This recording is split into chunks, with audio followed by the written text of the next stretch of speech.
Hello, everybody. Welcome to another episode of the Thriving Adoptees podcast. Today, I'm delighted to be joined by Wilson Munsterman. Looking forward to this conversation today, Wilson, my friend. Yes, I am. Thank you so much for having me on. It's an incredible honor. Honor's all mine, right? So, Wilson's got to have the coolest name that we've ever had on the show, right? Wilson Munsterman. Or Munsterman, how do you say it? How do you pronounce it? Once again, you nailed it on the Munsterman, spot. yeah. Okay, cool. And Wilson has incredible wisdom for a lad of just 19. Right?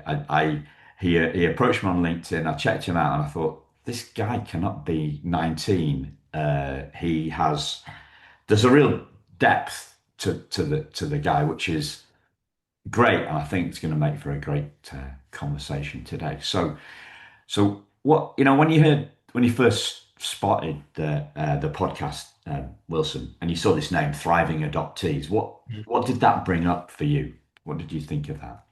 It brought up a lot of hope. I don't know how many of your viewers know kind of what the message is in the adoptee space, but there's a lot of negative kind of connotation with adoption, and a lot of people might hold their adoption in a negative way or a positive way.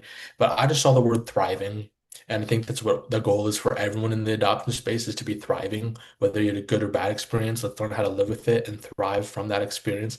And I really related with it because I'm an adoptee and I'm thriving right now with my life. And so that really just stuck out. It looked like a really positive thing with adoption. And I wanted to reach out and really wonder, one, kind of where that name came from, and then just get to know you because I've looked into other podcasts and just it was incredible to see your platform and you wanting to give others a voice and wanted to Yeah. connect. So I'll answer that, and then I'm going to come back to some questions for you, right? So Mhm. I went on a course on creating courses Mhm. about 4.5 years ago. It was led by an adoptee in the sense that her stepfather adopted her. Um, a Brit called a lady, Sammy Blindell. She just moved to Texas, I think. Um, and so the course idea was Thrive, and then the podcast came out of that. The name for the podcast came out of that, right? So she was mentoring me at the time, and she was the one that suggested to have the podcast. And okay, so what I'm going to call it? And so I had the name of the course Thrive, and then I thought, well, the podcast is going to be called Thriving Adoptees. And it you talked about giving people voices. So what was clear to me is I knew what I'd learned in terms of what had helped me thrive, but I wanted to explore what had helped other people thrive. So to fill out the framework, to fill out the Thrive course, which I have now done and am now doing. So that does that tie the things together? Yeah, absolutely. It's an incredible story. I mean, just to not only, want to help yourself, but you want to help others and listen to other stories. Yeah, just that alone kind of checks all the boxes of I'm now even more glad that we got connected. Yeah. And I And Wilson, do you call yourself a transracial adoptee? Is that because people have these different terms, right? But Yeah, I mean, to me though, at the end of the day, I'm just adopted. My parents are white. And yeah, there weren't too many, heritage, you kind of hear about the how does he balance his culture, but my parents did such a good job with it that I kind of just look at it more of the I'm just an adoptee, not so much the transracial part. okay. And the big thing that you said at the start of the conversation is you talked about hope and negative connotation, negative Mhm. experiences, but Yeah. you said it's about thriving whether you've had a good experience or a bad experience. Oh yeah, absolutely. So because most people would say, well, I can't thrive because I've had a negative experience. I mean, they might not put it like that, right? But that's what they might be thinking. I mean, here's what it is that adoption at its base, to me, is the transferring legal responsibility of a child from one person to another. Now, that how a person views adoption usually depends on their experience. I had a great adoption, so I view it in a positive way. That doesn't mean someone else had a poor adoption experience and doesn't like adoption. Does it make my way the right way or her the way the wrong way? No, they're just experiences. They shape our views. What's important is to realize that adoption isn't going away. It's not going away in the world, and it's not going to go away in our lives specifically. I'm not going to wake up tomorrow and not be adopted. I'm not going to wake up 10 years from now and not be adopted. So it's how do I live with being adopted? Especially if I've had a negative experience with my adoption, how do I make sense of it? Because our time is limited in the world. And I don't know about you, but I'd rather have something that isn't going to go away. I'd rather probably try to learn, like I said, learn how to live with it and minimize that time feeling bad about it and kind of not dwelling's the right word, but thinking about it and focus my time and energy on positive things and other aspects of life. Yeah. So when I had a bit of a tricky patch, shall we say, and I don't know how long ago this was. I'm guessing it was maybe 12, 13 years ago. I'd read the Primal Wound, and I thought this she summed up my experience, Mhm. or she summed up how I feel. Right, she summed up how I feel right now, and and then I thought, well, I I can't be unadopted, so I'm stuck with it, right? So I'm stuck with this. I haven't been aware of the problem because it's been subconscious, it's pre-verbal. I am now aware of the problem, and I'm stuck with it. That's kind of what took me down for a bit. But luckily, I wasn't hanging around in spaces that kind of emphasized that stuckness. I was hanging around in spaces where it was a little bit more about choice and rising above the, the maybe shit that we've been through or the shit that we're going through. And I often think if I'd been hanging around in spaces that had kind of confirmed my stuckness, then I would have been stuck. But Mhm. luckily, I wasn't. However, how can we you're talking about distinguishing between our experience and our view. How can that doesn't it doesn't seem logical, right? At one level. Yeah. No, I mean, but that's life. Life, isn't logical. And my thing is, bad things are going to happen, things that we don't really like, whether it's getting fired from a job, having a relationship end, fights, these things happen. And it's all about how do I kind of take a step back, focus on what I can control, and make the most of it. Like we both said, we can't change the cards we were dealt in our adoption, or we're stuck with it. And so my whole thing was there was a time where, I had a down space growing up where I didn't think I was anything. I attributed my worth to my birth parents. I thought that I could have found a cure for cancer. Wouldn't have been enough because I wasn't enough for my birth parents. And growing up with that and having that low self-worth, it's not a fun place. And I think all adoptees can kind of relate to that on some level. But then I realized, like I said, it's not going to go away. And that instead of having this thing be a kind of a negative thing in my life, I want to be able to learn how to live with it. So if I start feeling down about myself, I know now that, okay, I'm going to go for a walk. I'm going to call a friend. I'm going to text someone. It's all about how can I minimize my time feeling bad about the situation and focus my time on feeling positive and put my mind on other things. Yeah, Because if I can't change what's happened, the only thing I can focus on then is what my response to that action is. And I'd rather focus on my response being positive, uplifting, helping others, because no magical wands out there to change your adoption. There's no magical wishing star that you're gonna wake up and not be adopted. This is all just about how do we make sense of what happened in your story and make the most of it. If it means cussing out, your birth parents for you to get an edge in life, great. If it means writing them letters, if it means anything, just find some way to move forward. That doesn't mean that it's not going to be, easy and that there's going to be no pain, but it's all about how do I keep moving forward because I don't want to get stuck in life. Like you said that you had those, people around you that helped you overcome and have a higher, higher kind of uplifting mindset instead of getting stuck. That's all my goal is, and that's kind of what I did is let's focus on how do we really make sense of it and how do we kind of overcome the situation. Yeah. Can you tell us a bit about the wobbly bit? Yeah, Did yeah. you use that? So, Was that the word I did? Did I just make that up, or did you say wobbly bit? well, I think you said it, but now I'm using that. I'm going to steal that now. I like that Okay, word. yeah, of course, You're yeah. stealing I it. don't have it trademarked, so yeah.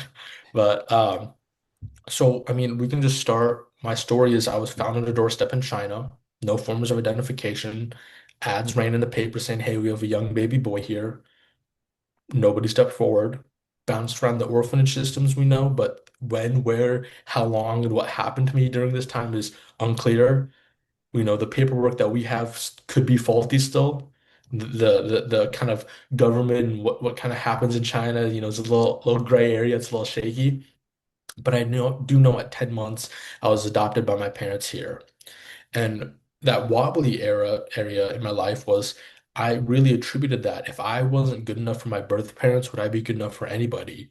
I'd grow up and I'd hear stories about from family about as soon as we looked into that baby's eyes, we knew that we would do anything for her, for him, and the love at first sight. And I just really put that to my self-worth, going, okay, well, why didn't my birth mom see this? What was so wrong with me? Was it the way I looked? Did I do something? Was it my fault? What was so wrong about me that I wasn't that I wasn't kept? And to kind of really live with that, I really just attributed it, like I said, to my worth. And so there were days where I didn't want to do anything. I didn't want to get up because I felt that is nothing I would do would be good enough. And how old were you at this time, This roughly? was this was a big time during my middle school and high school life. So around 14, it became really real for me. 14, I'd say to about 16 or 17. Yeah. And so yeah, it was all just about that time about kind of just really, I just went over the paperwork multiple times in my head and just kind of kept rethinking about my story. And then kind of one day I got tired of it. I really got tired of it. And I realized that, okay, if I'm feeling this way right now at 16 years old, I got about 60 years left in my life, 67 years. I don't want to feel like this the rest of my life. So it's how do I control what I can control? How do I look at my story from a different perspective? And then how do I, after I've helped myself, how can I help others? Because I know I'm not the only one who's felt like that. No, I mean, I'd say it is the theme song of Mhm. Adoptees, right? If we have the theme song. Um, so where were what was happening around you in terms of the validation or disvalidation of that belief? What was going on? Who was in your life that was important at that stage? I mean, my parents were always open to talk. They're adopted themselves. So really just a family of adoptees, which is super cool. And, they have always left that door open saying, hey, if you want to talk, we can talk. But, I'm a teenage boy. I don't want to talk to my parents about feelings like this. And, I had my pride still with me. So it was a lot of friends. I didn't have a big family. I had an aunt that I would always talk to about, but I didn't have a big family where I felt comfortable enough. So for me, it was my friends. And no matter how awful I felt, no matter how many times I had the I'm not worth anything conversation with them, they were always there. And it really just spoke to me is I was talking to this one particular friend one day and I said maybe for the 100th time, I'm sorry I'm having this conversation with you. I know it's getting old. I know I'm bugging you with this. And they kind of snapped at me and said, hey, we choose to be here for you. And that really stuck with me because I realized that nobody is friends with people they don't like. I don't know about you, but I don't have friends. I'm not friends with people I don't like. And it's the fact that they choose to show up every single day through the hard bits with me and keep being there. That's what I realized was kind of one of the things my adoption gave me. it gave me great friends that chose to be here for me through the thick and the thin. It's the similarities alike of why people come together, but it's how they learn to love the differences for why they stay. And the fact that these people learned to love the differences we had in life, and not too many of them were adopted. I have a few, but the fact that they were there to empathize with me and want to go and want to ask me, how does this feel?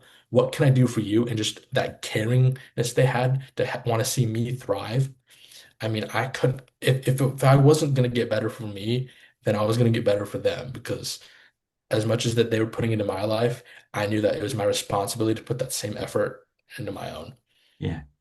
So were you hiding how you felt from your parents? I mean, not too much. There was a little like, I remember third, fourth grade, kind of early spits. There'd be like, oh, what's my story? And kind of a little, what happened? I remember asking to see the paperwork and stuff. And they're like, if you ever want to talk about what happened, we can. But in my mind, it was what good is talking gonna do? It's not gonna change it. And Yeah. so, my parents knew how I felt, and they did a great job always leaving that door open. It just, my pride of being a teenage boy, I didn't want to talk to my mom and my dad about my feelings. So you just acted as if everything was normal, or did they realize that, to what extent did they realize that you were going through some tough stuff? Oh yeah, they absolutely realized it and stuff. And I was always really hard on myself, and I'm a pretty high achiever. I always wanted to be in the best classes. I always wanted to get a straight A, and they realize that, okay, well, this is probably isn't all just because he's a hard worker. There's probably some underlying tone to this, and they were quickly to figure that out. So they've always told me, growing up in life, we don't care what your grades are, we don't care what you do, all we care is that you try your best and you're happy. And just they wanted to see the like they wanted just me to be happy and to try my best and stuff. And so it wasn't ever about the result, it was about the kind of just we're happy for you. Like we're here for you. Yeah. We're not gonna add any pressure because we know the reason why you're doing it. But it was always that we're always proud of you. We're always giving me extra support, giving me extra love, and it was that unspoken rule. I knew that they knew what was going on with me, and they knew that I knew they knew what was going But on. they didn't try and change you though. It was one of those things where you don't really know how to change it. I No, but they didn't know how to. They didn't try and change you. They didn't say book up your ideas or Oh yeah, get some no, they therapy or completely open book. They offered therapists and they did everything great. They're like, do you want to maybe someday go to China? Do you want to talk about it? Do you ever want to see if you ever want to see the paperwork again, you let us know. They were 100% open with you do this experience, you be an adoptee however you see feel because they kind of went through that, but they're a little bit older. So they are also then from that generation that didn't talk about things. But yeah. they just let me kind of handle it however I wanted to, and I always knew that door was open. It was just me going, I don't see really any point of talking about what happened if it's not going to change it. And so that door's they opened the door, but I'm the one who kind of kept shutting it. Okay. Mhm. So I hadn't picked up on this fact that both your parents are Both adopted. my parents are adopted, Okay. yes. So they I'm just making this up, right? Yeah. In terms of asking a question, right? So I guess they knew how you felt because to some extent they'd felt Oh yeah. some of that at some point. So, but they didn't try and kind of make your so the difference I would say to into other households, right? They didn't try to they didn't make your feeling wrong. Yeah, no, they didn't make me feel good at all. I They never didn't make felt your feeling guilty, wrong. not So, once. and maybe that because I was thinking about this. I'm getting goosebumps actually at the moment, Wilson. That's a good thing, right?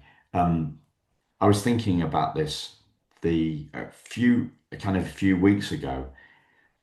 This this feeling if the parents are coming from a rainbows and unicorns uh, uh, perspective on Mhm. adoption.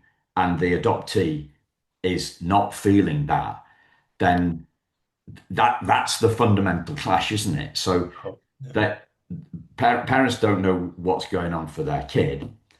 Um, the kid doesn't know what's going on for him or her, but he or she knows there's a clash Mhm. between we're not living up to what our parents expected of us.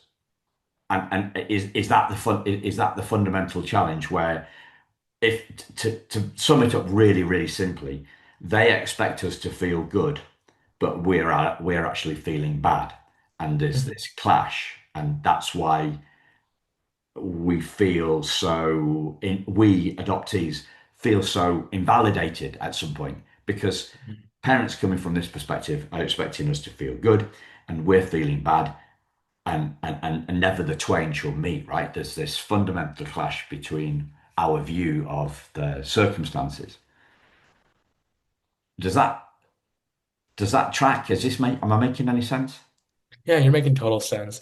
My But parents, your like I said, parents didn't do that didn't do because that. No. So they had an if idea of something, what was going on, yeah, right? So yeah, they didn't no. make So your that, feelings wrong. yeah, no, not at all. They kind of said the only wrong way to have these feelings is to not have them, and that they're like, you have them. Whatever you need, whatever you want to do, you want to go shout, you want to go smash a bunch of stuff, we'll do it. You need to have these feelings though, because they went through that. And in that olden days time, you weren't really supposed to kind of show their Come on, feelings. olden days, Wilson. I'm going to have to call you up on that, right? How old are your parents? In the My, 40s, right? my no, my parents were born. My dad was born in '69, and my mom was born in '65. They're Okay. old. Yeah, so Well, they they're just the same age as me, right? I'm in the middle between them, right? I'm 60.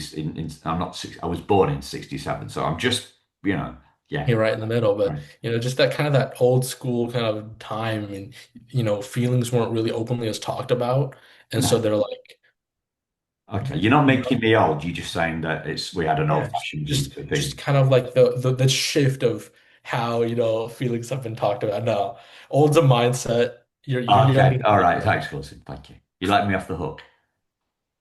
You kind of let me off the hook. But yeah. Yeah. No. Okay. Um.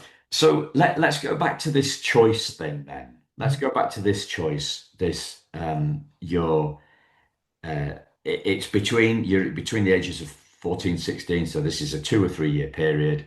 Yeah. You're feeling not happy with the world. Yeah. You're, I guess, it sounds a bit like it kind of sounds a little bit like depression to me. I Oh don't know. yeah. Yeah. No, definitely mental health during this time. So, um, so you talked about your friend and your friend saying, we're here because we like you. We stick with you because we like you. Was that I was that one of the turning points? Was that the turning point? What other turning points were there? What else was going on?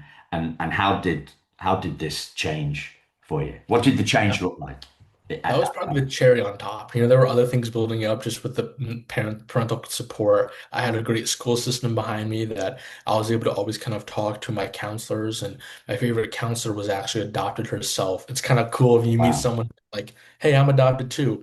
So there was that underlying of like, I would always be able to go in her office or email her and be like, hey, having a tough day. And then just having that same conversation over again. I probably had the I don't think I'm worth anything conversation maybe a million times.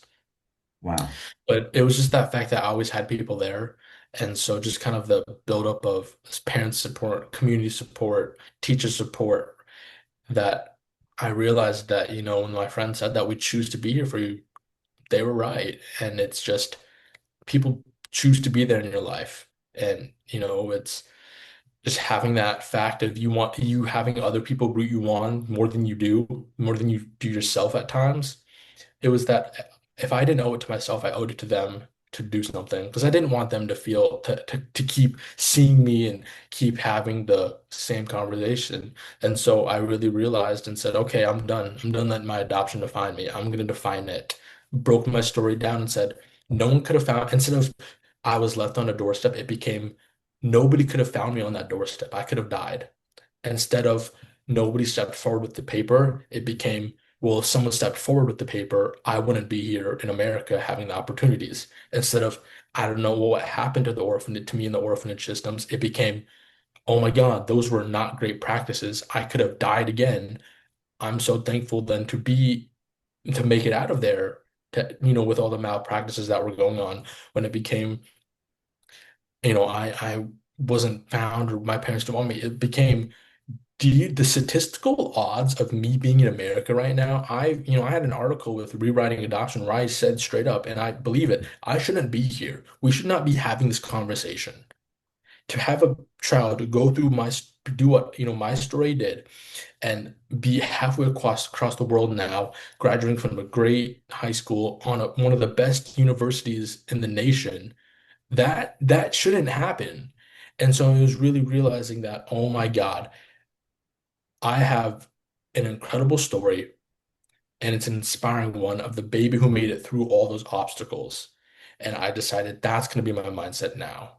That not saying that the hard days won't come or I won't feel like anything, but what am I going to do when those happen? When I start feeling down, I'm going to call up a friend. I'm going to start, go on a walk. I'm going to cook something. I'm going to do something that brings me joy and go buy a record. And it just was that whole mindset shift of how do I look at the positives of what my stories brought? My story brought me friends, opportunities, family, it just all those things. I said, you know what? I can't change my adoption. I can't change what happened, but I can change the way I look at it. And from that, it just kind of blossomed into this positive outlook. And the big thing is that, so I'm going to bring up the book I wrote. It's called Marked by Adoption. The reason why I call it Marked by Adoption is that they believe a brand on my side from the orphanage system. It's been warped from just growing, but it does have figures that resemble Mandarin dialect. And so I was really marked by adoption, not just on a soul level, but there's a physical mark on me. And that I realized that, again, not going to go away, but how I view that mark is all up to me. Instead of thinking, oh, it's a reminder that I wasn't wanted, I'm thinking now, this is a reminder of how lucky I am to be in the situation I am. Let me go out, make the world a better place, help others, and help others make the sense of their adoption, and just not them, but help the world. And so that whole shift of just communal support and me kind of getting tired of the story and changing my mindset on it, that's all just what led up to this newfound kind of positive outlook on my adoption. Right. So, have you faced much criticism Yeah, from this? I've faced a little bit, and you know, it's always that saying of when you face, unless you're facing criticism, you know, you're doing something right if you face criticism. And so I understand that I'm a 19-year-old kid. I'm gonna say kid in the aspect because, last 2 years ago I was in high school, so I'm gonna say kid. If you have something wrong with a 19-year-old kid writing a book and trying to make the world a better place that says everything it does about you and nothing about me, I used to take those comments I would get, or your adoption experience wasn't real or valid because I had a positive one. I used to take those to heart until I realized that's just them not overcoming, but not, it's just them dealing with their own experience. And that I used to think, I used to think my way was the highway, and then I realized it's not. It's about their experiences, and our experiences shape our viewpoints. If they don't like adoption, I'm pretty sure I would take a guess, caused them or led them to believe that way. And so there's been some negative pushback about, like I said, your adoption isn't, valid. You didn't, you had the support, but I'm like, isn't that the goal though, right? With you're trying to accomplish what, a couple of other names I can think of in the adoption space, isn't that the goal is we help adoption become positive? We help adopt people make the sense of it. We help them give them a voice. We help them heal. And so it's just really that I've learned that at the end of the day, I'm going to be me. I'm going to do what I can. I know my work and I know what I'm trying to accomplish comes from place of heart, good place in my heart. And as long as I can tell myself, I can sleep pretty soundly. Yeah. You talked about the top of that segment, you talked about marked on your soul. Is that what you said? What can Yeah. you explain what you mean by that? So, I realize that, a lot of people, not you can tell they're adopted, but a lot of people, you can kind of get a sense. I don't know if you know what I'm talking about here, but it's people who are adopted have certain traits, and they're usually pretty high achieving. It's that whole I wasn't good enough for them, so let me become something great. And so it's that whole thing of I wasn't only marked by adoption, because it's made up who I am. Like that's what I mean. It's when you're adopted, it kind of shapes how you grow up. It kind of shapes your life. You were dealt the cards that you didn't pick, but you got to learn how to live with them and play them. And so not only was I marked by those cards, I have a physical mark on my side. And so that's what that whole marked by adoption on my soul meant is that I had those cards to play, but then I also had a physical reminder of what those cards were. Yeah.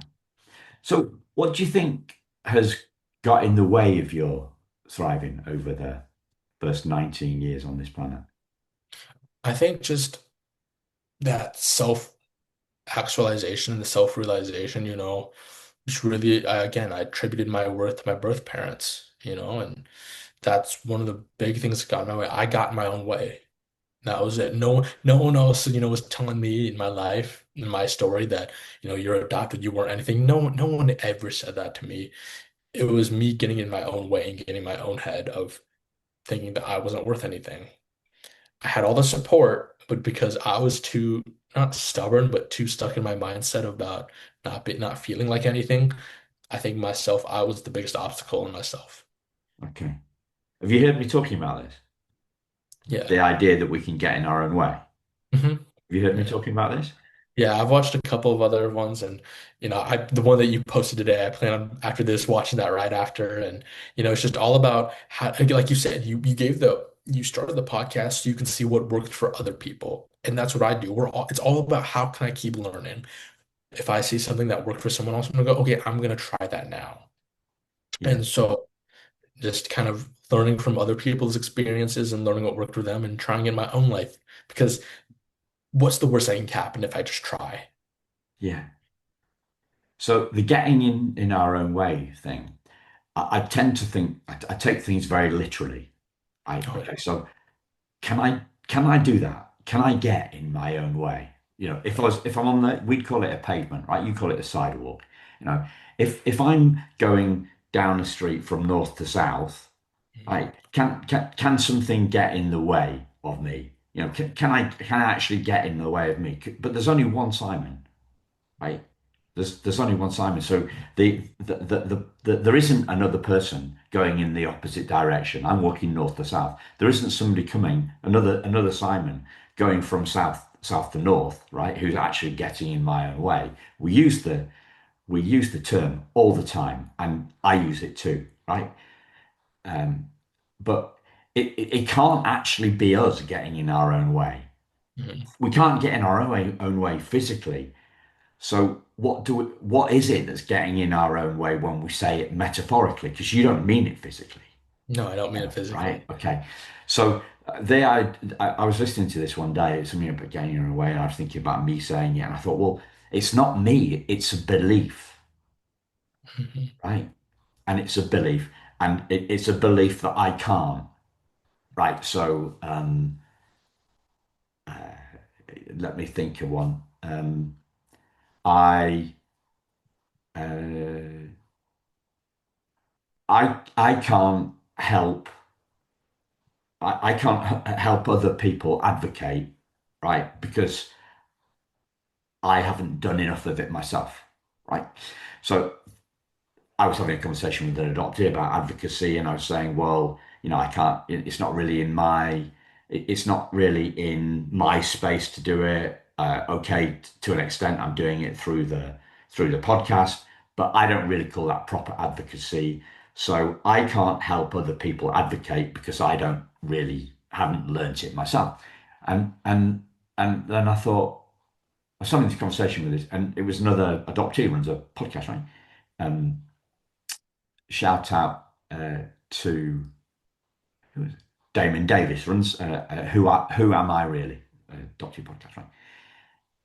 And I thought, and he called me out on it, right? He said, "You can do this, Simon." I thought, "Yeah, I can.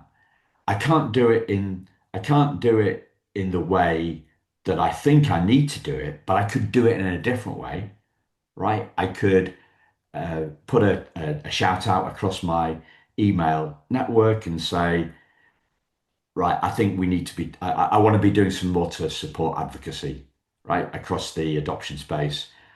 Would you like to come? I didn't actually do it that way. Actually, I thought, right. So I thought I haven't done enough advocacy, so I can't promote, help others advocate better. And then I thought, who do I know that could?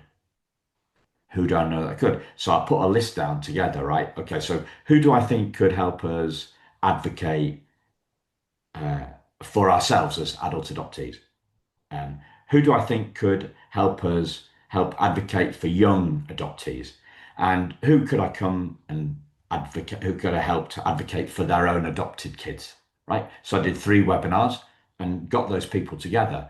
But instead of me saying, right, this is what I've learned about advocacy, I said, okay, what have you learned about advocacy? And what would you like to share with the people that are on the webinar? Right. So all I did was I didn't get in my, there was a belief getting in my own way. And the belief was, I can't encourage other people to become better advocates because I haven't done enough of it myself. But then I just looked at it slightly different. I thought, okay, well, I haven't done it enough, but who do I know that has? So that we don't get in our own way, No. right? It's a belief. It's a belief that we can't, and that's the belief that gets in the way. It's the belief that gets in the way, and then we think, well, how can I? What's wrong about this belief? How can I go round this belief? How can I dismantle this belief? How can I bust this belief? If I can't do it that way, what way can I do it? And then I'm not, and then neither me or a belief is in my way. Yeah, Yeah, no, that's exactly what it is. It's the same construct that in the same way we came up with that belief that hinders us, we can find a way to overcome that belief and kind of break that belief down and find another way around it. And yeah, so it's just kind of that really important part is the same walls that you put up, you can build bridges over, you can knock down the walls, or you can find a way around them. yeah. So, what's been useful for you in this belief busting or belief overcoming process? Well, I mean, what's my support? I have a mentor named Shannon Bingham. She adopted her kid herself, a child herself, and just kind of being able to kind of help try and help mentor her kid has helped me even heal with my own story, seeing talking through stuff with him. And my senior year of high school, invited me to testify for a resolution at our state's capitol. And there, after I said a lot of I wants to the senators, I wish I had my support. I wish my parents had support. Parenting isn't easy. It's the hardest job in the world, plain and simple. And the fact that I just wish they had more support, not only to deal with me as a child, but to deal with me as an adopted child. And so I said a lot of I wants in this speech. And after one of the senators comes up to me and goes, "You said a lot of I wants. That's great. Don't wait for the government to create change. If you want the change, you go out and do it. You can do it yourself." And she didn't say it as like, "Oh, the government doesn't want to do it." She did it as like all right, you say a lot of I wants, let's see it becomes I wills. And from that, it's just exploded, Then it's became podcasts, it became articles, it became TV, and then I realized, you know what, I'm kind of repeating myself a lot. And so it's just all about helping others. That's what's kind of boosted my own thing of, okay, I've helped myself. It's easy to help ourselves, but the real question is, how can you help other people? And I said, you know what, I'm going to write a book. So then I wrote Marked by Adoption. 2 hour reads on Amazon.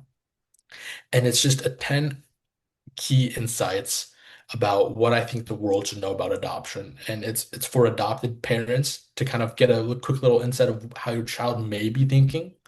It's for adoptees to feel understood. If you don't want to have the conversation with your parents, maybe you look at the book, you touch, you buy it and you go, this is how I'm feeling.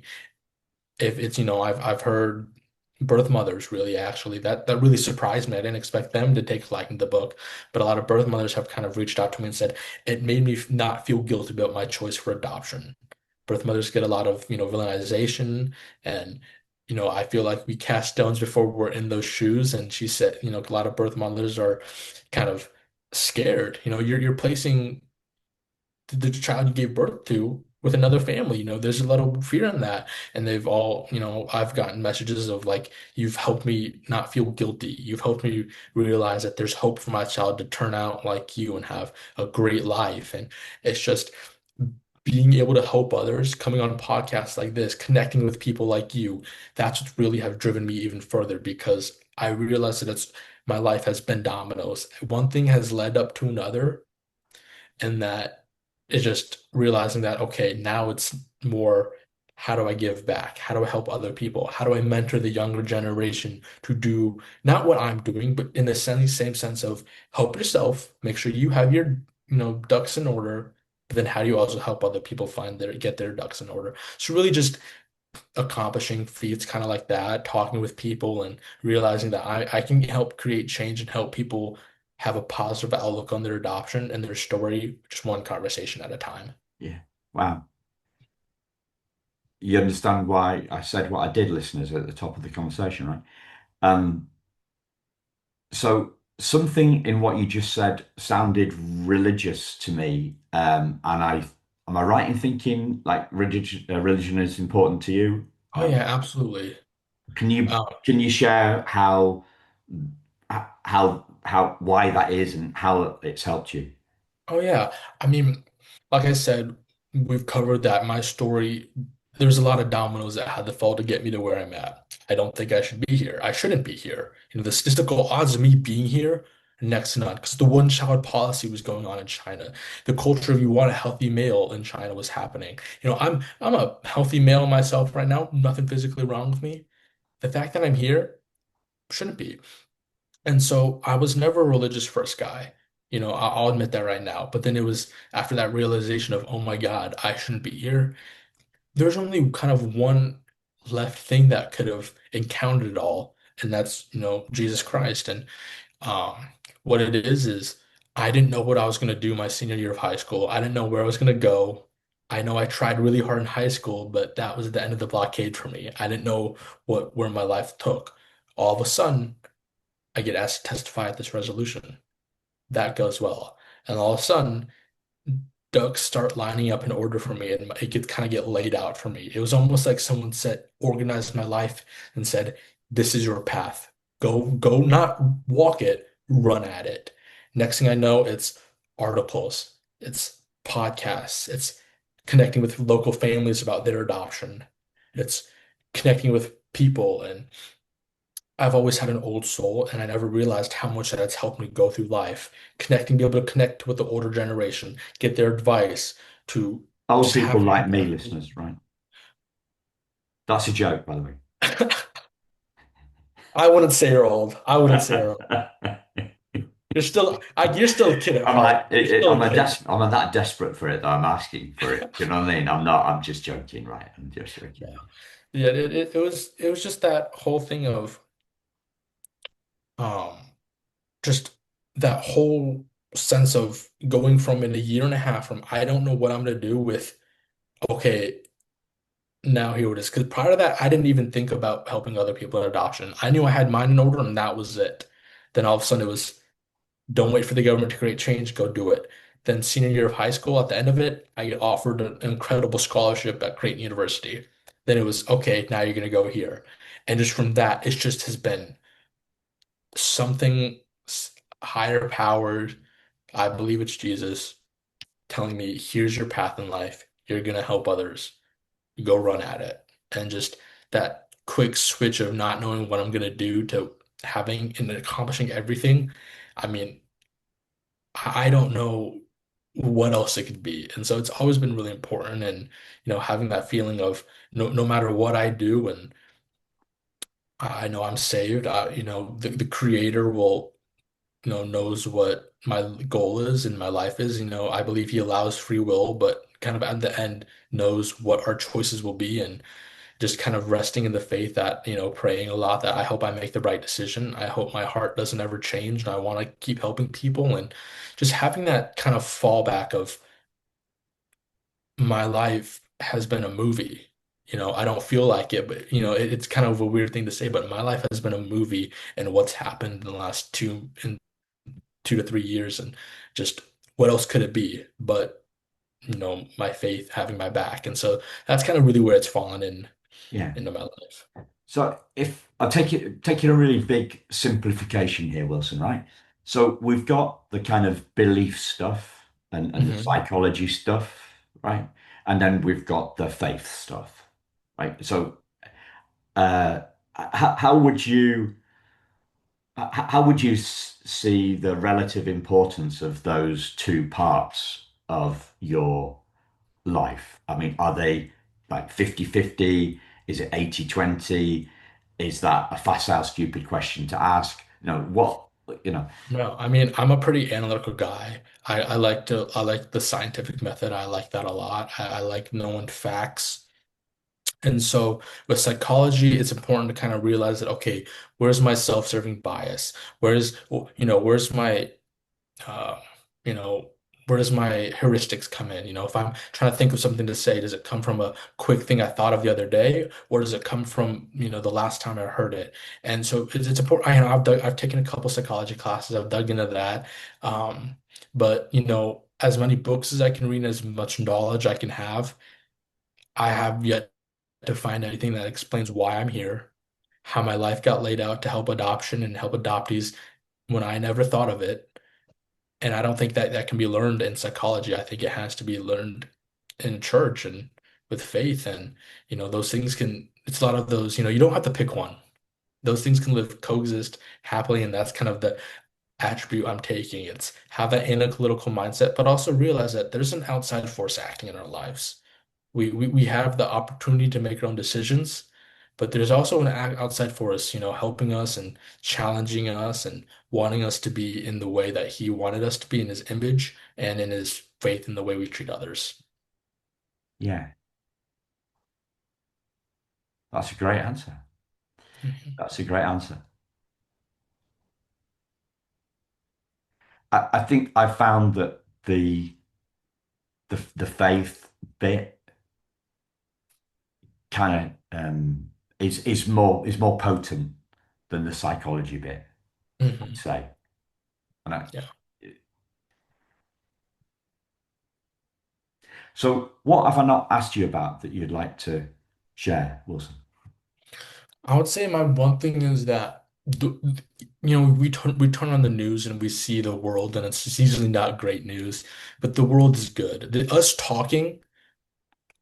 Us having this conversation 30 years ago, we would have never met each other. Think about that. Like the way the technology is lined up, it's proof that the world's good, that help is out there. And then if you're struggling, ask for help. There's no shame in it. And so I guess my thing would be, my last, I guess, 2 cents would be helps out there, find your community, the world's good. And once you have found your peace and you have made sense, see if you can help others find your peace. Because if we all help each other, the world would be a lot kinder place. If we can all think about others first before ourselves, the world would be much nicer. And it's just that, like, I have a really optimistic mindset. Sometimes it's a blessing, sometimes it's a curse, but it's the mindset I have. And it's just at the end of the day, the world's good. And if you need help, if you need a lending hand, someone will be there to pick you up. Yeah. Wow. Thanks, Wilson. Absolutely. Incredible, mate. Incredible. And thanks, listeners. We'll speak to you again very soon. Take care. Bye bye.